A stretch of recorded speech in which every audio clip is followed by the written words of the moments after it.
Hello friends, welcome to ইনফোটেনমেন্টে সকলকে স্বাগত জানাই। এমটিএস 2025-এর জন্য যে আমরা জিকেগুলো প্র্যাকটিস করছিলাম, তো এর আগে আমরা 1 থেকে 20টা জিকে প্র্যাকটিস করেছি। আজকে 21 থেকে শুরু করব।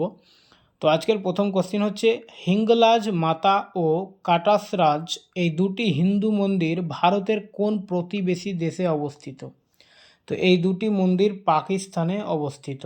অপশন এ পাকিস্তান, হিঙ্গলাজ মাতা ও কাটাসরাজ। তো হিংলাজ মাতা মন্দিরটি বেলুচিস্তানের লাসবেলা জেলায় অবস্থিত এবং কাটাসরাজ মন্দিরটি পাঞ্জাব প্রদেশের চাকওয়াল জেলায় অবস্থিত। পাকিস্তানে অবস্থিত অন্যান্য হিন্দু মন্দির হচ্ছে মানসেহরা শিব মন্দির, মানসেহরা, কালীবাড়ি মন্দির ও গোরক্ষনাথ মন্দির পেশোয়ার, বাবা রাম থামান মন্দির কাসুর। বিখ্যাত হিন্দি উপন্যাস মইলা আঁচল এর লেখককে?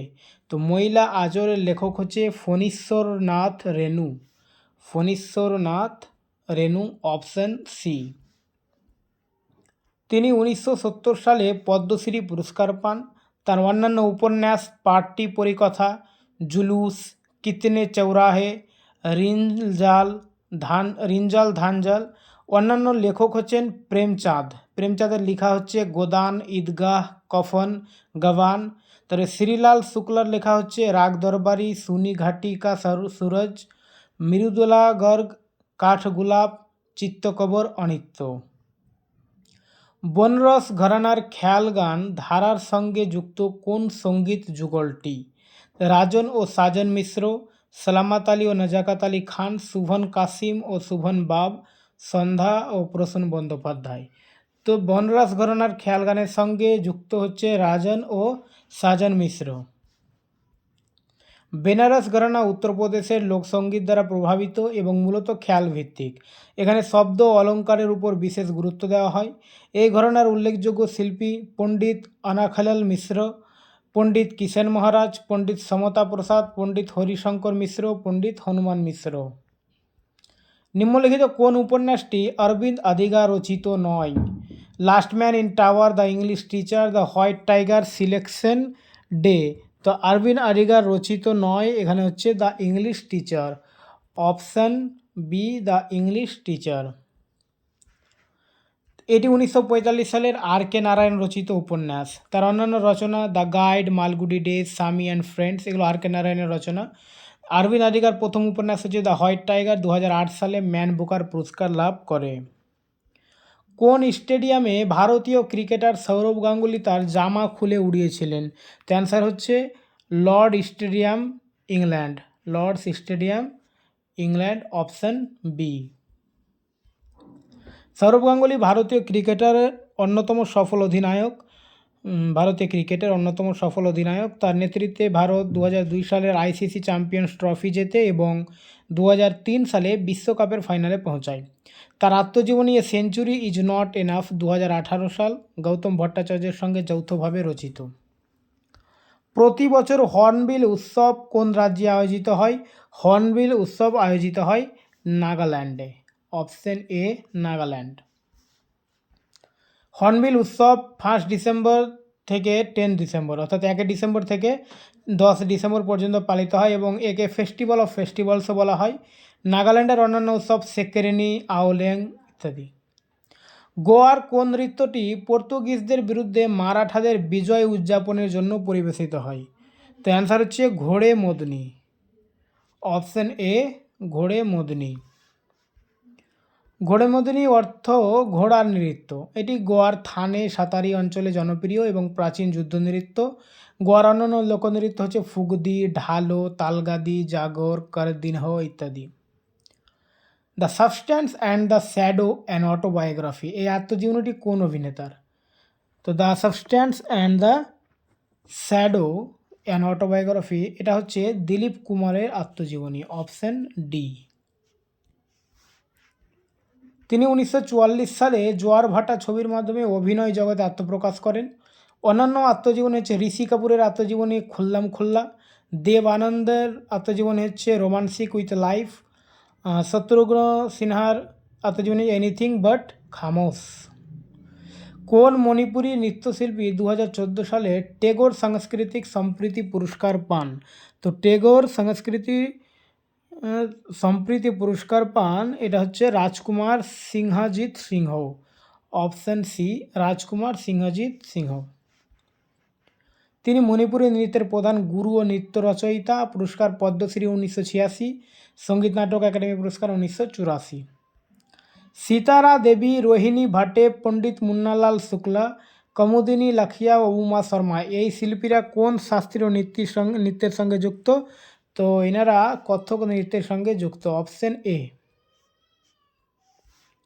তারপরে কত্থক ভারতের 8টি শাস্ত্রীয় নৃত্যের একটি। এতে পায়ের তালে, হস্তমুদ্রা ও মুখাভিনয়ের মাধ্যমে কাহিনী প্রকাশ করা হয়। এটি মূলত উত্তর ভারতে, বিশেষত উত্তরপ্রদেশে বিকশিত। হাওয়াইন স্লাইড গিটারকে শাস্ত্রীয় রাগ পরিবেশনের উপযোগী করে তোলার পথিকৃৎ কে ছিলেন? তো এটা করেছিলেন কে? ব্রিজভূষণ কবরা। Option D. রাজস্থানের যোধপুরের বাসিন্দা ব্রিজভূষণ কবরা ভারতীয় শাস্ত্রীয় সঙ্গীতে গিটারকে পরিচিত করেন এবং প্রথম শিল্পী হিসেবে গিটারে রাগ পরিবেশন করেন। কৃষ্ণ রাম চৌধুরী একজন ভারতীয় সঙ্গীত শিল্পী এবং তিনি 2017 সালে পদ্মশ্রী পান। বুদ্ধদেব দাশগুপ্ত ছিলেন খ্যাতনামা সরোদ বাদক এবং 2012 সালে পদ্মভূষণ পান। পালঘাট রঘু কর্ণাটকের সঙ্গীতে কিংবদন্তি মৃদঙ্গম বাদক ছিলেন। ভোগালী বিহু উৎসব কোন রাজ্যে উদযাপিত হয়? তো ভোগালী বিহু যেটা হচ্ছে অসম বা আসামের উৎসব। Option A. বিহু উৎসব 3 প্রকার: ভোগালী বা মাঘ বিহু, বহাগ বিহু ও কাটি বিহু। বহাগ বিহু এপ্রিলের মাঝামাঝি বসন্ত কৃষিকাজের সূচনা নির্দেশ করে। কাটি বিহু অক্টোবর, ভালো ফসলের জন্য প্রার্থনার দিন। ভোগালী বা মাঘ বিহু জানুয়ারির মাঝামাঝি ফসল কাটার পর কৃষি চক্রের সমাপ্তি নির্দেশ করে। মাই কান্ট্রি মাই লাইফ এই আত্মজীবনীটি কার লেখা? তো মাই কান্ট্রি মাই লাইফ এটা হচ্ছে লালকৃষ্ণ আডবাণীর লেখা। Option D. তিনি 2002 থেকে 2004 সাল পর্যন্ত ভারতের 7ম উপপ্রধানমন্ত্রী ছিলেন। পুরস্কার ভারতরত্ন, পদ্মবিভূষণ। অন্যান্য উল্লেখযোগ্য আত্মজীবনী হচ্ছে Khushwant Singh, truth, love and a little malaise. Manmohan Singh হচ্ছে চেঞ্জিং ইন্ডিয়া। নটবর সিং হচ্ছে one life is not enough. ইউরোপীয় নাট্য কৌশলকে ভারতীয় শাস্ত্রীয় নৃত্যের সঙ্গে ভারতীয় লোক ও আদিবাসী নৃত্যের সমন্বয়ে ফিউশন শিল্পী সৃষ্টি করার জন্য কে বিশেষভাবে পরিচিত ছিলেন? তো এখানে অ্যান্সার হচ্ছে উদয় শঙ্কর। অপশন এ, উদয় শঙ্কর। তিনি 1971 সালে পদ্মবিভূষণ পুরস্কার পান। গুরু বিপিন সিং মণিপুরী সঙ্গীত নাটক একাডেমি পুরস্কার 1966। কেলুচরণ মহাপাত্র ওড়িশা থেকে প্রথম পদ্মবিভূষণ 2000। বিরজু মহারাজ কত্থক পদ্মবিভূষণ 1986। সরহুল আদিবাসীদের একটি কৃষিভিত্তিক উৎসব যা মূলত ভারতের কোন রাজ্যে উদযাপিত হয়? তো সরহুল হচ্ছে ঝাড়খণ্ডের একটি উৎসব। চৈত্র মাসের শুক্লপক্ষের 3য় দিনে ওরাও, মুন্ডা ও হো উপজাতিরা সরহুল উৎসব পালন করে। ঝাড়খণ্ডের অন্যান্য উৎসব কর্মা, মন্ডা, জানি, শিকারি ইত্যাদি। কলামণ্ডলম কৃষ্ণন নাইয়ার ভারতের কোন শাস্ত্রীয় নৃত্যশৈলীর সঙ্গে যুক্ত ছিলেন? তিনি যুক্ত ছিলেন কথাকলির সঙ্গে। Option A, Kathakali. পুরস্কার পদ্মশ্রী সঙ্গীত নাটক একাডেমি 1970 এবং 2004 পেয়েছেন। কথাকলি কলামণ্ডলম গোপী, কালামণ্ডলম কৃষ্ণপ্রসাদ, কুচিপুড়ি যামিনী রেড্ডি, রাজা রাধা রেড্ডি, ভারতনাট্যম বালা সরস্বতী, যামিনী কৃষ্ণমূর্তি, মোহিনীঅট্টম জয়প্রভা মেনন আর পল্লবী কৃষ্ণন। পণ্ডিত অরবিন্দ থট্টে কোন ঘরানার অন্তর্ভুক্ত? পণ্ডিত অরবিন্দ থট্টে মেওয়াতি ঘরানার অন্তর্ভুক্ত। Option B, Mewati gharana. পণ্ডিত অরবিন্দ থট্টে একজন ভারতীয় হারমোনিয়াম বাদক। মেওয়াতি ঘরানা উস্তাদ ঘাগ্গে নজির খাঁ প্রতিষ্ঠা করেন। ঘরানা প্রতিষ্ঠাতা আগ্রা হাজি সুজন খান, বেনারস পণ্ডিত রাম সহায়, ইন্দোর উস্তাদ আমির খান। 1982 সালে প্রথম নেহরু কাপ ফুটবল প্রতিযোগিতার বিজয়ী দল কোনটি ছিল? তো এখানে অ্যান্সার হচ্ছে উরুগুয়ে। নেহরু কাপ কলকাতায় অনুষ্ঠিত হয় এবং উদ্বোধন করেন প্রধানমন্ত্রী ইন্দিরা গান্ধী। এই প্রতিযোগিতা অল ইন্ডিয়া ফুটবল ফেডারেশন আয়োজন করে। ভারত প্রথমবার নেহরু কাপ জেতে 2007 সালে। নাগাল্যান্ডের সেকরেনি উৎসব প্রতি বছর কোন মাসে পালিত হয়? তো সেকরেনি উৎসব এটা ফেব্রুয়ারি মাসে পালিত হয়। সেকরেনি হলো আঙ্গামি উপজাতির প্রধান উৎসব এবং এটি শুদ্ধিকরণ উৎসব হিসাবে পালিত হয়।